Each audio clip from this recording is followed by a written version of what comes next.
మహాభారతంలో అరణ్య పర్వం తర్వాత వచ్చే ఘట్టం విరాట పర్వం. రామాయణంలో సుందరకాండ ఎంత గొప్పదో మహాభారతంలో విరాట పర్వం కూడా అంతే గొప్పది. ఒకప్పుడు కరువు కాటకాలు వచ్చినప్పుడు విరాట పర్వం పఠించేవారు. పాండవులను తలుచుకుంటే వర్షాలు పడతాయని ఇప్పటికీ చాలా చోట్ల విశ్వసిస్తారు. విరాట పర్వం మహాభారతంలో అద్భుత ఘట్టం. ఈ ఘట్టం తెలుసుకుంటే మనలో ఉన్న భయాలు పోతాయి. ఒక విజయం సాధించాలంటే ఎంత ఓపిక, ధైర్యం, తెలివి ఉండాలో చెప్పే ఘట్టం విరాట పర్వం. ప్రతి ఒక్కరూ తెలుసుకోవాల్సిన పర్వం విరాట పర్వం. పాండవుల అరణ్యవాసం ముగిసింది. అందరూ ఒకచోట కాసేపు విశ్రాంతి తీసుకున్నారు. అక్కడే ఒక ముఖ్యమైన సమావేశం పెట్టుకున్నారు. అది విరాట పర్వం లేదా అజ్ఞాతవాసం గురించి. అజ్ఞాతవాసం ఉండేది 1 సంవత్సరమే. కానీ 12 ఏళ్ల అరణ్యవాసం కన్నా కష్టమైంది. ఎందుకంటే ఈ అజ్ఞాతవాసంలో పాండవులను ఎవరూ గుర్తుపట్టకూడదు. గుర్తుపట్టకుండా జాగ్రత్త పడాలి. ఎవరైనా పాండవుల్లో ఏ ఒక్కరినైనా గుర్తుపడితే మళ్లీ పాండవులు 12 ఏళ్లు అరణ్యవాసం చేయాలి. అంటే చిన్న పొరపాటు జరిగినా పాండవుల జీవితాలు అరణ్యాల్లోనే గడిచిపోతాయన్నమాట.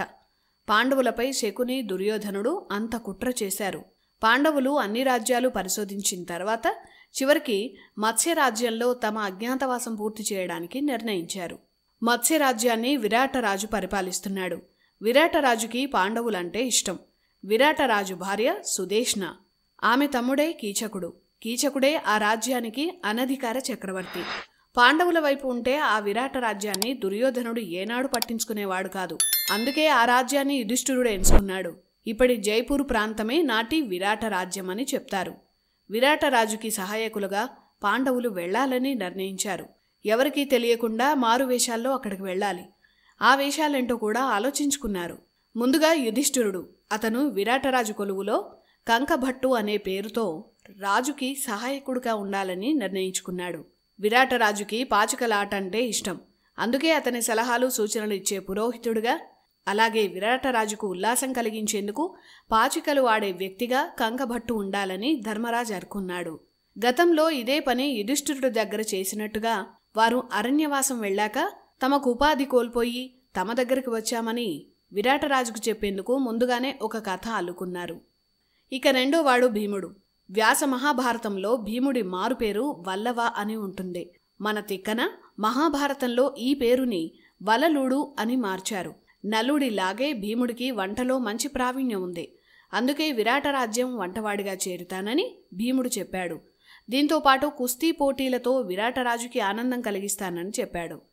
ఇక మూడవవాడు అర్జునుడు. గతంలో ఒకసారి చెప్పుకున్నాం. ఇంద్రలోకంలో అర్జునుడికి ఊర్వశి శాపం పెట్టింది. నపుంసకుడిగా మారిపోతావని ఊర్వశి శపించింది. అవసరమైనప్పుడు ఆ శాపం వరమయ్యేలా ఇంద్రుడు మార్చాడు. పైగా ఇంద్రలోకంలో అర్జునుడు నృత్యం, సంగీతం నేర్చుకున్నాడు. అజ్ఞాతవాసంలో ఆ శాపమే అర్జునుడికి వరంగా మారింది. బృహన్నల పేరుతో నపుంసకుడిగా మారాడు అర్జునుడు.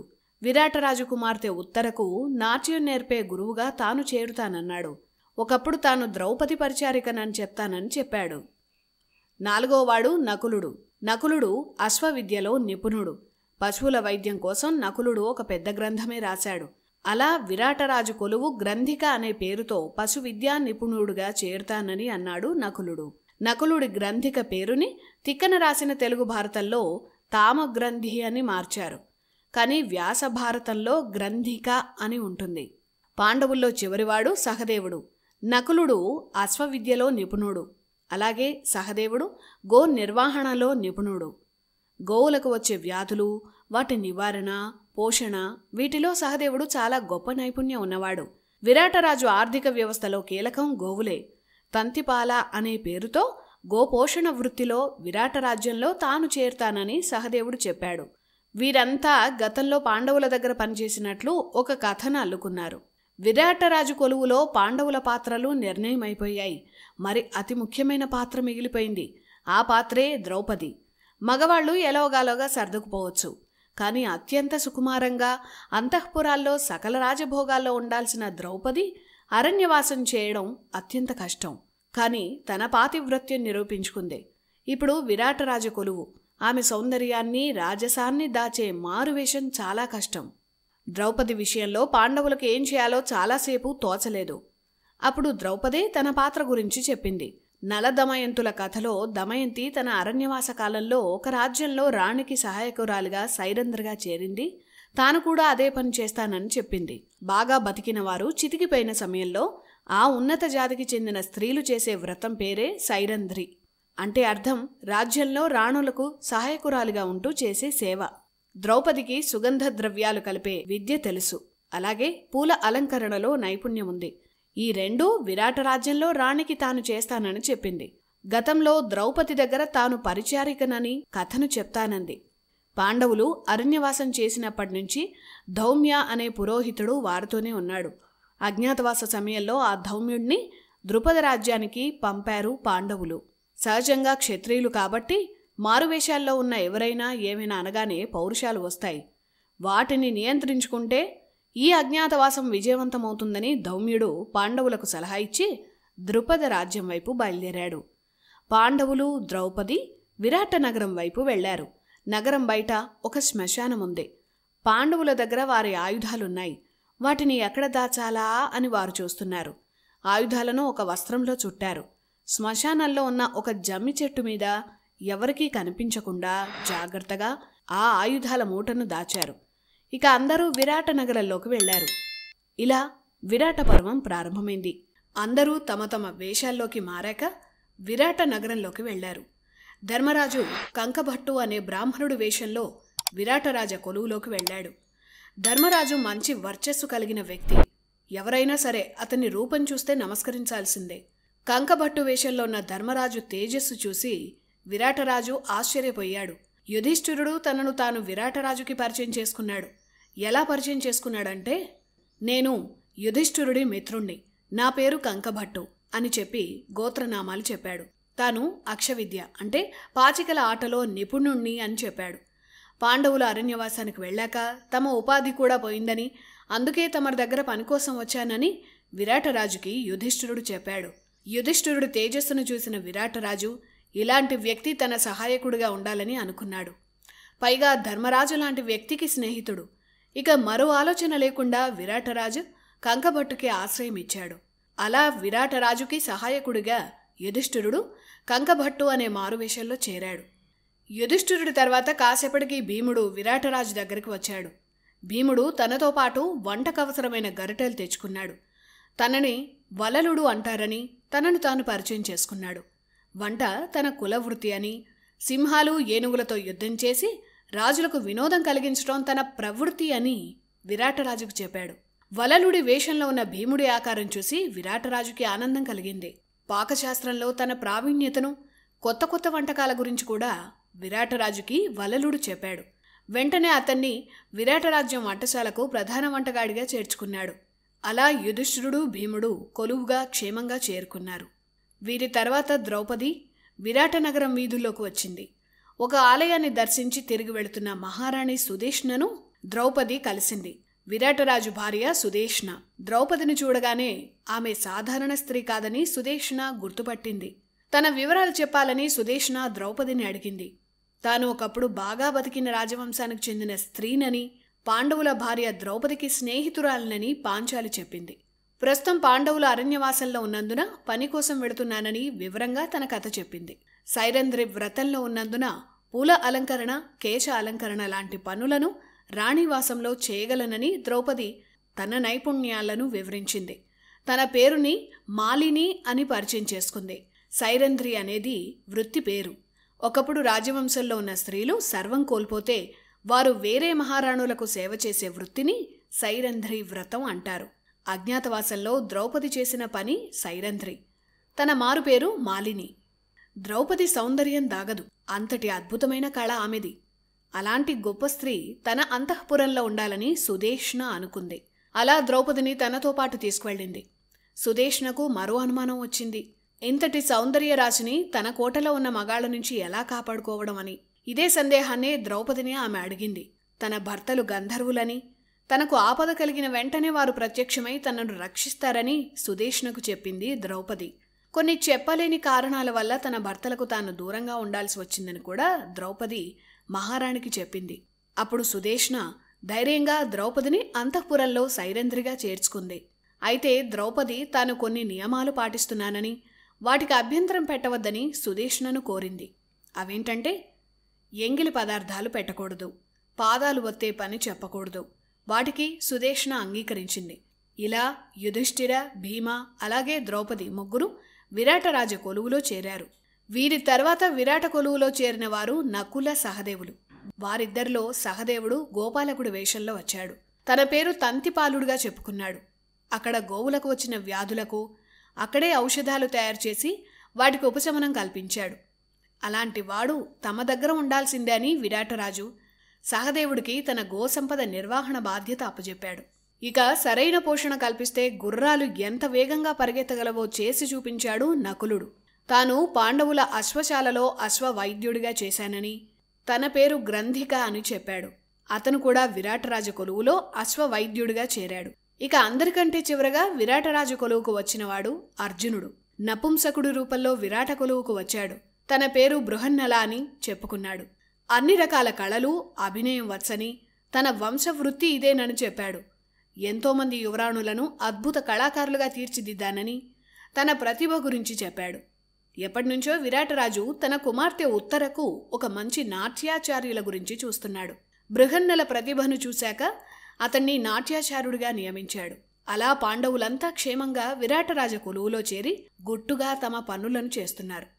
1 సంవత్సరం పాటు ఈ అజ్ఞాతవాసం ఉంటుంది. ఈ సంవత్సరంలో ఎవరైనా సరే పాండవుల్లో ఒక్కరిని గుర్తుపట్టినా వారికి మళ్లీ వనవాస శిక్ష పడుతుంది. అందుకే అత్యంత జాగ్రత్తగా పాండవులు, ద్రౌపది ఈ సంవత్సరం గడిస్తే చాలు అని భగవంతుణ్ణి ప్రార్థించి తమ కొలువుల్లో ఉన్నారు. భీముడు తనకు తెలిసిన యుద్ధ విద్యలన్నీ విరాటరాజ కొలువులో ప్రదర్శించి రాజుకి ఆనందం కలిగించేవాడు. ఆ సమయంలో జీమూత అనే ప్రఖ్యాత మల్ల వీరుణ్ణి ఓడించి సంహరించాడు భీముడు. తాను స్వర్గలోకంలో నేర్చుకున్న నాట్యకళను ఉత్తరకు నేర్పించాడు బృహన్నల. అతని విద్యను అందరూ ప్రశంసించేవారు. నకులుడు, సహదేవుడు వల్ల విరాట రాజ్యంలో ఎప్పుడూ లేని విధంగా గో సంపద పెరిగింది, అశ్వసంపద పెరిగింది. యుధిష్ఠిరుడు ఇచ్చే సూచనల వల్ల అప్పటి వరకు ఆర్థికంగా నానా ఇబ్బందులు పడుతున్న విరాట రాజ్య కోశాగారం నిండింది. ధర్మరాజు ఉన్న చోట కరువు కాటకాలు ఉండవంటారు. ఒక్కసారిగా విరాటరాజు మత్స్యరాజ్యం నెలల వ్యవధిలో సంపన్న రాజ్యంగా మారింది. ఇక ద్రౌపది సుదేష్ణ దేవీ సేవకురాలిగా రహస్య జీవనం గడుపుతోంది. విరాట పర్వంలో ఎన్నో జీవిత సత్యాలున్నాయి. ప్రతి మనిషి జీవితంలో ఎన్నో ఆటుపోట్లు వస్తాయి. నిజానికి పాండవులకు సామంతుడు విరాటరాజు. అంటే విరాటరాజు పాండవులకు సేవ చేయాలి. కానీ కాలం బాగోలేనప్పుడు ఎవరైనా చాలా చోట్ల తగ్గాల్సి వస్తుంది. అలా తగ్గాల్సి వచ్చినప్పుడు మన కాలం వచ్చే వరకు తగ్గి ఉండాలని, మన సహజ ప్రవర్తనను పూర్తిగా మార్చుకొని కొన్ని పరిస్థితులకు లొంగి ఉండక తప్పదని చెప్పే పర్వం విరాట పర్వం. సుదేష్ణ లాంటి ఎంతో మంది రాణులు ద్రౌపది దర్శనం కోసం ఎదురుచూసేవారు. అలాంటి సుదేష్ణకు ద్రౌపది సేవలు చేయాల్సి వచ్చింది. కురుక్షేత్ర యుద్ధాన్ని ఒంటి చేత్తో నడిపించిన అర్జునుడు నపుంసకుడుగా మారి నాట్యం నేర్పాల్సి వచ్చింది. ఇంద్రప్రస్థానికి చక్రవర్తి అయిన యుధిష్ఠిరుడు తన సామంతుడు అయిన విరాటరాజు ముందు చేతులు కట్టుకొని నిల్చోవాల్సి వచ్చింది.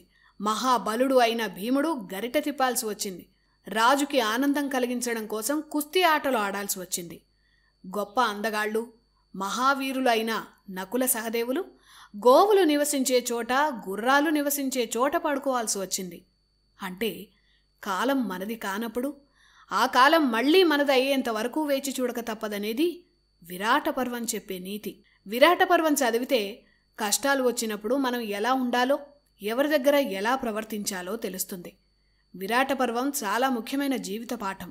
విరాటరాజు కొలువులో పాండవులు, ద్రౌపది మారువేషాల్లో 10 నెలలు గడిపేశారు.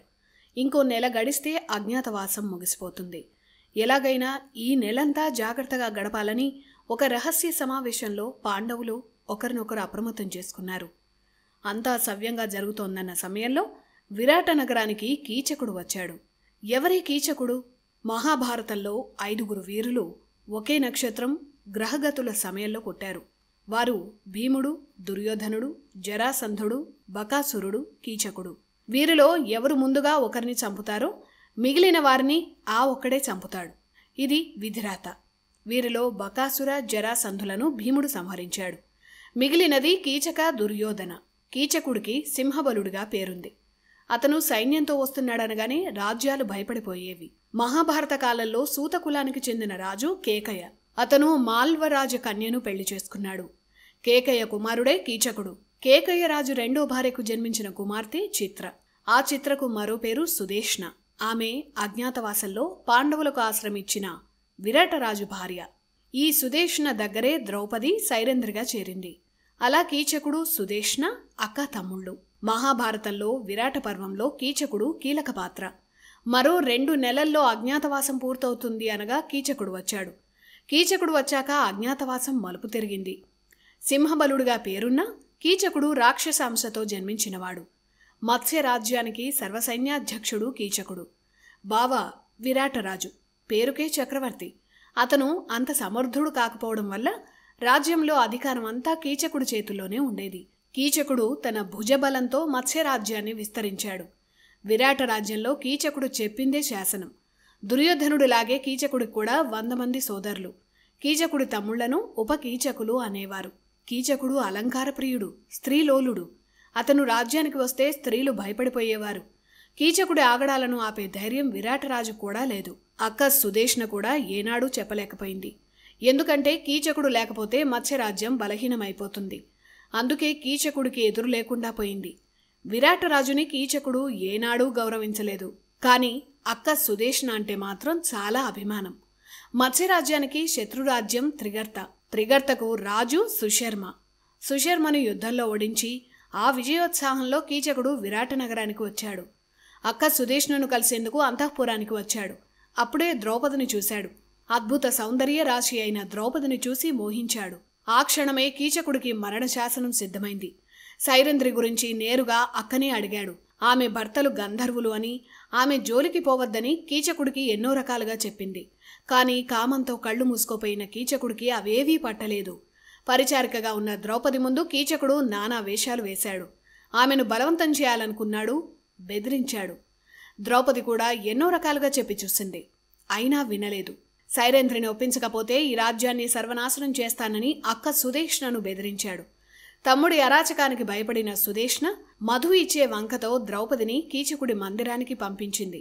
వెళ్ళగానే ద్రౌపది చేయి పట్టుకున్నాడు కీచకుడు. అంతటి సింహబలుణ్ణి పక్కకు తోసేసి ద్రౌపది తప్పించుకుంది. ద్రౌపది అంతటి శక్తివంతురాలు. అక్కడి నుంచి అవమానంతో నేరుగా విరాటరాజు కొలువుకే వెళ్ళింది. ఏడుస్తూ జరిగిన దారుణాన్ని చెప్పింది. అక్కడికి వచ్చాడు కీచకుడు. వస్త్రాపహరణ సమయంలో ద్రౌపది అన్యాయాన్ని అక్కడ పెద్దలు వినలేదు. విరాటరాజు కొలువులోనూ అదే పరిస్థితి. ధర్మరాజు మారువేషంలో అక్కడే ఉన్నాడు. వంటవాడి వేషంలో భీముడు అక్కడే ఉన్నాడు. అయినా ఎవరూ మాట్లాడలేని పరిస్థితి. మరొక్క నెల గడిస్తే అజ్ఞాతవాసం అయిపోతుంది. ఈలోపు ఇంత ఘోరం జరిగింది. అక్కడ కూడా ధర్మరాజుని పరోక్షంగా నిందించింది ద్రౌపది. అయినా అప్పటికప్పుడు ద్రౌపదిని సముదాయించి అక్కడి నుంచి పంపారు. నేరుగా ద్రౌపది సుదేష్ణ దగ్గరకు వెళ్ళింది. కీచకుడు మరణిస్తాడని, అతని చావును మీరు కళ్ళారా చూస్తారని ఆగ్రహంగా చెప్పి వెళ్ళిపోయింది. ఆ తర్వాత కూడా కీచకుడు ఆమెను వేధిస్తూనే ఉన్నాడు. ఇక లాభం లేదని ఆ రోజు రాత్రి రహస్యంగా ద్రౌపది భీముడి దగ్గరకు వెళ్ళింది. తనకు జరిగిన అవమానానికి ప్రతీకారం చేయాలని భీముణ్ణి అర్థించింది. అప్పటికే అన్న ధర్మరాజు వల్ల ఆవేశాన్ని అణుచుకున్నాడు భీముడు. భార్యే వచ్చి అడిగేసరికి ఎలాంటి పరిస్థితులు ఎదురైనా కీచకుణ్ణి సంహరించాల్సిందే అని నిర్ణయించుకున్నాడు. ఈ ఘటన జరిగే నాటికి అజ్ఞాతవాసం ఇంకా 15 రోజులు మాత్రమే ఉంది. అయినా సరే గుట్టు చప్పుడు కాకుండా కీచకుణ్ణి సంహరించాలని భీముడు అనుకున్నాడు. విరాట రాజ్యంలో అత్యంత సుందర భవనం నర్తనశాల. అక్కడే బృహన్నలగా ఉన్న అర్జునుడు ఉత్తరకు నాట్యం నేర్పేవాడు. ఆ సుందరమైన నర్తనశాలకు రేపు రాత్రి కీచకుణ్ణి రప్పించాలని భీముడు ద్రౌపదికి చెప్పాడు.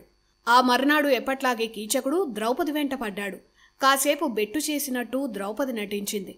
ఆ తర్వాత రాత్రి సమయానికి నర్తనశాలకు రావాలని, ఈ విషయం ఇంకెవ్వరికీ తెలియకుండా రహస్యంగా ఉంచితేనే తాను వస్తానని ద్రౌపది కీచకుడితో చెప్పింది. కామాంధుడైన కీచకుడు ద్రౌపది మాటను నమ్మాడు. ముందు రోజు అంత గొడవ చేసిన ద్రౌపది మర్నాడే మారిపోయి ఎందుకు రమ్మందో అర్థం చేసుకోలేకపోయాడు. కీచకుడి బలహీనతే అతనికి మృత్యువుగా మారింది. కామాంధకారం, గర్వం ఉంటే ఎలా నాశనమవుతామో చెప్పేందుకు కీచకుడి కథే మంచి ఉదాహరణ. ఆ రోజు ఎప్పుడు చీకటి పడుతుందా అని కీచకుడు ఎదురు చూశాడు. తనకెంతో ఇష్టమైన ఆభరణాలన్నీ అలంకరించుకొని వెళ్ళాడు. నాట్యం తరగతి పూర్తయ్యాక అందరూ వెళ్ళిపోయారు. అందువల్ల నర్తనశాల చాలా చీకటిగా ఉంది. చిన్న దీపం వెలుగులో దూరంగా మంచం మీద ఒక ఆకారం కీచకుడికి కనిపించింది. ఆ రూపం ద్రౌపదిదే అనుకున్నాడు కీచకుడు. మంచం మీద పడుకున్నది ద్రౌపదే అనుకున్నాడు. చెయ్యి వేయగానే భీముడు కొట్టిన దెబ్బకి కామోన్మాదం అంతా వదిలేసింది. భీమ కీచకుల యుద్ధాన్ని భారతంలో అత్యద్భుతంగా వర్ణించారు. సాధారణంగా ఇద్దరు యుద్ధం చేస్తుంటే శబ్దాలు వస్తాయి, కానీ అస్సలు చిన్న శబ్దం కూడా రాకుండా చాలా నేర్పుతో భీముడు కీచకుడితో యుద్ధం చేశాడు. శబ్దం వస్తే బయట నుంచి అందరూ వచ్చేస్తారు. లోపల ఉన్నది భీముడని తెలిసిపోతుంది. అజ్ఞాతవాసం బయటపడిపోతుంది. అందుకే భీముడు కీచకుణ్ణి చాలా తెలివిగా కింద పడకుండా యుద్ధం చేశాడు. మొత్తానికి కీచకుణ్ణి కొట్టి కొట్టి ఒక మాంసం ముద్దలా చేసి భీముడు చంపేశాడు. కీచకుడి ఆనవాలు కూడా తెలియకుండా చేసి నర్తనశాలలోనే పడేశాడు. అక్కడి నుంచి భీముడు ద్రౌపది రహస్యంగా వెళ్ళిపోయారు. మర్నాడు కీచకుని వధ సంగతి అతని తమ్ముళ్లకు తెలిసింది. ద్రౌపది భర్తలు అయిన గంధర్వులే కీచకుణ్ణి సంహరించారని వారు నమ్మారు. దీనికి కారణం ద్రౌపది అని ఆమె మీద దాడి చేశారు. తమ అన్న శవంతో పాటు ద్రౌపదిని కూడా తగలబెట్టాలన్న ఉద్దేశంతో ఆమెను బంధించి శ్మశానం వైపు తీసుకెళ్తున్నారు. ఇదంతా ఒక చెట్టు మీదున్న భీముడు చూస్తున్నాడు. ఒక్కసారిగా గంధర్వుడి వేషంలో ఉపకీచకుల మీద పడ్డాడు. ఒక పెద్ద చెట్టును పెకలించి ఉపకీచకులను నిర్దాక్షిణ్యంగా చంపాడు. మొత్తం కీచకుడి 100 మంది తమ్ముళ్లను సంహరించాడు. ఇంతమంది చావులకు కారణమైన సైరేంద్రను చూసి విరాటరాజు భయపడ్డాడు. ఆమె ఉంటే ఇంకెన్ని ఘోరాలు జరుగుతాయో అన్న భయంతో తనను తక్షణమే పంపేయాలని సుదేష్ణను ఆదేశించాడు. అదే విషయాన్ని సుదేష్ణ ద్రౌపదికి చెప్పింది. కానీ ద్రౌపది బతిమాలుకుంది. తన భర్తలైన గంధర్వుల వల్ల మంచివాళ్లకు ఎలాంటి ప్రమాదం కలగదని మాటిచ్చింది. మరో 13 రోజుల్లో అజ్ఞాతవాసం పూర్తవుతుంది. అందుకే ఒక్క 13 రోజులు తనకు ఆశ్రయం ఇవ్వాలని సుదేష్ణను కోరింది, బతిమాలుకుంది. ఆమె బాధను అర్థం చేసుకున్న సుదేష్ణ ద్రౌపదికి మళ్లీ ఆశ్రయం ఇచ్చింది. అలా విరాట పర్వంలో కీలక ఘట్టమైన కీచక వధ ముగిసింది. కీచకుడు మరణించే నాటికి పాండవుల అజ్ఞాతవాసం ముగిసేందుకు ఇంకా 13 రోజులు మాత్రమే ఉంది. అప్పటికే దుర్యోధనుడు ఎంతోమంది గూఢచారులను పెట్టి పాండవులను వెతికిస్తున్నాడు. అయినా ఎవరూ మారువేషాల్లో ఉన్న పాండవులను కనిపెట్టలేకపోయారు. పాండవులు ఉన్న చోటుని ఎలా కనిపెట్టాలో తెలియక దుర్యోధనుడు కంగారు పడుతున్నాడు. అప్పుడు భీష్ముడు పాండవుల గొప్పదనాన్ని వివరిస్తూ వారు ఎక్కడ ఉండే అవకాశం ఉందో ఒక చిన్న సలహా ఇచ్చాడు. అంతటి భీష్ముడు పాండవులను పట్టిస్తాడా అని అందరికీ అనుమానం రావచ్చు. భీష్ముడెప్పుడూ ధర్మం తప్పడు. అప్పటికే అధిక మాసాలతో కలిపి పాండవుల అరణ్యవాసం, అజ్ఞాతవాసం పూర్తయిపోయాయి. అప్పటికప్పుడు పాండవులు దొరికినా దుర్యోధనుడు ఓడిపోయినట్లే. అందుకే భీష్ముడు దుర్యోధనుడికి సాయం చేస్తానన్నాడు. పాండవులు ఉన్న రాజ్యం సుసంపన్నంగా ఉంటుందని వివరించాడు. ధర్మరాజు ఉన్న చోట ఆ రాజుకు అశుభం జరగదు. అక్కడి ప్రజలు ధర్మాన్ని పాటిస్తారు. పాండవులున్న చోట రాజ్యమంతా ఆర్థికంగా సంపన్నంగా ఉంటుంది. కరువు కాటకాలు ఉండవు. ఆ రాజ్యం ఒకప్పుడు నష్టాల్లో కష్టాల్లో ఉన్నా పాండవులు అడుగు పెట్టాక ఆ రాజ్యంలో లక్ష్మీకళ ఉంటుంది. అలాంటి రాజ్యం ఎక్కడుందో పాండవులు అక్కడే ఉంటారని భీష్ముడు దుర్యోధనుడికి చెప్పి వెళ్ళిపోయాడు. అప్పటికే కొన్ని వార్తలను దుర్యోధనుడు విన్నాడు. మత్స్యరాజ్యంలో ఒక బలశాలి మహాబలుడైన జీమూతని సంహరించాడని దుర్యోధనుడు తెలుసుకున్నాడు. అంతేకాదు మరో బలవంతుడైన కీచకుణ్ణి కూడా గంధర్వులు ఎవరో చంపారని విన్నాడు. తనతో పాటు జరాసంధ, బకాసుర, కీచక, బలరామ, శల్య వీరంతా ఎవరూ ఓడించలేని బలవంతులని దుర్యోధనకు తెలుసు. వీరు కాకుండా ఎవరో కొత్తవాడు కీచకుణ్ణే ఓడించాడంటే దుర్యోధనుడికి నమ్మశక్యం కాలేదు. ఆ ఓడించినవాడు ఖచ్చితంగా భీముడే అయ్యుంటాడని సుయోధనకు అర్థమైంది. ఒకప్పుడు దీనస్థితిలో ఉన్న మత్స్యరాజ్యం ఒక్కసారిగా ఆర్థికంగా బలపడింది. భీష్ముడు చెప్పిన లక్షణాలు, లక్ష్మీకళ అంతా ఆ రాజ్యంలో కనిపిస్తోందని విన్నాడు. పైగా మత్స్యరాజ్యంలో విరాటరాజు పాండవులకు అనుకూలమని కూడా దుర్యోధనకు తెలుసు. ఖచ్చితంగా పాండవులు అక్కడే ఉన్నారని దుర్యోధనుడు అనుకున్నాడు. వెంటనే ఆ దేశం మీద యుద్ధం ప్రకటించాడు. మత్స్యరాజ్యం ఆర్థిక శక్తికి ప్రధానమైన వనరు గో సంపద. పాలు, పాలకు సంబంధించి వ్యాపారాల్లో ఆ రాజ్యం అప్పట్లో కీలకం. అందుకే ఆ గో సంపదను దోచుకునే విధంగా దుర్యోధన కుట్ర చేశాడు. విరాట రాజ్యానికి పక్కనే త్రిగర్త అనే రాజ్యం ఉంది. ఆ రాజ్యానికి రాజు సుశర్మ. ఈ సుశర్మను ఎన్నోసార్లు కీచకుడు ఓడించాడు. అలా విరాటరాజు, సుశర్మ బద్ధశత్రువులు. అందుకే దుర్యోధనుడు సుశర్మతో స్నేహం చేశాడు. విరాటరాజుపై యుద్ధానికి అతన్ని పిలిచాడు. కౌరవులు తమ సైన్యంతో విరాట రాజ్యాన్ని ఉత్తర దిశలో ముట్టడించాలని, సుశర్మ దక్షిణ దిశ నుంచి ముట్టడించాలని ప్రణాళిక వేశారు. అంటే 2 వైపుల నుంచి ఒకేసారి దాడి చేసి విరాట రాజ్యాన్ని అష్టదిగ్బంధనం చేయాలన్నది దుర్యోధనుడి ఆలోచన. దీన్నే మహాభారతంలో ఉత్తర గోగ్రహణం, దక్షిణ గోగ్రహణం అంటారు. అనుకున్నట్టుగానే మొదట సుశర్మ దక్షిణం వైపు నుంచి విరాట రాజ్యంపై దాడి చేశాడు. అక్కడ ఉన్న గోవులను తోలుకొని తన రాజ్యానికి వెళుతున్నాడు. గోవులు కాసేవారు భయపడి ఆ విషయాన్ని రాజుకు చెప్పారు. కీచకుడు లేడు కాబట్టి విరాటరాజే సైన్యంతో యుద్ధానికి వెళ్ళాడు. జీమూతను ఓడించిన భీముడు, మారువేషాల్లో ఉన్న నకుల, సహదేవులు, అలాగే యుధిష్ఠిరుడు కూడా యుద్ధంలో విరాటరాజుకి సహకరించారు. పాండవులే యుద్ధంలో ఉన్నప్పుడు సుశర్మ వారి ముందు తేలిపోయాడు. పాండవుల వ్యూహాలకు సుశర్మ భయంతో పరుగులు తీశాడు. సుశర్మని భీముడు బంధించాడు. అక్కడితో దక్షిణ గోగ్రహణాన్ని పాండవులు ఓడించారు. విరాటరాజుని గెలిపించారు. కానీ అప్పటికే ఇటువైపు దుర్యోధనుడు, మిగిలిన కౌరవులు, భీష్ముడు, ద్రోణుడు మహాసైన్యంతో ఉత్తర దిశ వైపు విరాటరాజ్యంపై దాడికి వచ్చారు. ఉత్తరం వైపు ఉన్న లక్షల గోవులను వారు బంధించారు. ఆ విషయాన్ని గోపాలకులు రాజ్యంలో చెప్పారు. సుశర్మను గెలిచాక ఇంకా విరాటరాజు, పాండవులు రాజ్యానికి చేరుకోలేదు. అప్పటి వరకు రాజ్యం బాధ్యతను యువరాజు ఉత్తర కుమారుడికి అప్పజెప్పారు. ఇప్పుడు కౌరవులపై యుద్ధానికి వెళ్లాల్సిన బాధ్యత ఉత్తర కుమారుడిదే. కాని ఉత్తర కుమారుడు అంత గొప్ప వీరుడు కాదు. కౌరవుల సైన్యం అనగానే ముందే భయపడిపోయాడు. విలువిద్యలో తాను అర్జునుడితో సమానమని, కానీ సారథి లేని కారణంగా యుద్ధానికి వెళ్లలేకపోతున్నానని ఏవేవో గొప్పలు చెప్పాడు ఉత్తర కుమారుడు. అప్పుడు సైరేంద్రిగా ఉన్న ద్రౌపది ఉత్తర కుమారుడి దగ్గరకు వచ్చింది. బృహన్నలను చూపిస్తూ ఇతను నాట్యాచార్య మాత్రమే కాదని మంచి సారథి కూడా అని తెలిసిందని చెప్పింది. ఇతన్ని సారథిగా తీసుకువెళ్లి యుద్ధం చేసి రాజ్యాన్ని కాపాడాలని ఉత్తర కుమారుణ్ణి సైరేంద్రి తొందర పెట్టింది. పైగా అర్జునుడి విజయయాత్రలో చాలా వాటికి ఈ బృహన్నలే సారథిగా ఉన్నాడని కూడా చెప్పింది. కానీ నపుంసకుడు సారథిగా వస్తే యుద్ధం చేయడం వీరత్వం కాదని ఉత్తర కుమారుడు తప్పించుకోవాలని చూశాడు. అప్పుడు అతని చెల్లెలు ఉత్తరే అన్నని ఒప్పించి అలాగే సారథిగా వెళ్లాలని బృహన్నలను బతిమాలింది. ఇక తప్పని పరిస్థితుల్లో భయపడుతూ ఉత్తర కుమారుడు బృహన్నలతో యుద్ధానికి వెళ్లాడు. యుద్ధ భూమికి వెళ్లగానే అంత సైన్యాన్ని చూడగానే ఉత్తర కుమారుడి కాళ్లు వణికాయి. భయపడిపోయాడు. రథం వెనక్కు తిప్పమని బృహన్నలను బతిమాలాడు. కానీ బృహన్నల ఒప్పుకోలేదు. వెంటనే రథం మీద నుంచి దూకి పారిపోతున్నాడు ఉత్తరుడు. పరిగెడుతున్న అతన్ని ఆపాడు అర్జునుడు. నీ బదులు నేను యుద్ధం చేస్తాను, నువ్వు రథం తోలు అన్నాడు అర్జునుడు. నిజానికి సూతుల వంశంలో జన్మించిన ఉత్తర కుమారుడు గొప్ప సారథి. వంశపారంపర్యంగా వచ్చిన విద్య అది. తాము ఆయుధాలు దాచిన శ్మశానం వైపు తీసుకెళ్లమన్నాడు అర్జునుడు. పాండవుల ఆయుధాలు ఇక్కడున్నాయని ఈ బృహన్నలకెలా తెలిసిందని తనలో తాను అనుకున్నాడు. అప్పుడు అర్జునుడు తన నిజస్వరూపాన్ని చెప్పాడు. తానే అర్జునుడినని, కంకుభట్టు యుధిష్ఠిరుడని, బలలుడే భీముడని, గో అశ్వపాలకులుగా నకుల, సహదేవులని, కీచకుడి మరణానికి కారణమైన సైరేంద్రే ద్రౌపది అని వివరంగా చెప్పాడు. ఇన్నాళ్లు తన రాజ్యంలో ఉన్నది పాండవులే అంటే నమ్మలేకపోయాడు ఉత్తర కుమారుడు. అయినా ఉత్తర కుమారుడికి అనుమానం పోలేదు. అర్జునుడి 10 పేర్లు అతనికి తెలుసు. ఆ పేర్లు, వాటి అర్థాలు చెప్పాలని ఉత్తర కుమారుడు అర్జునుడిని అడిగాడు.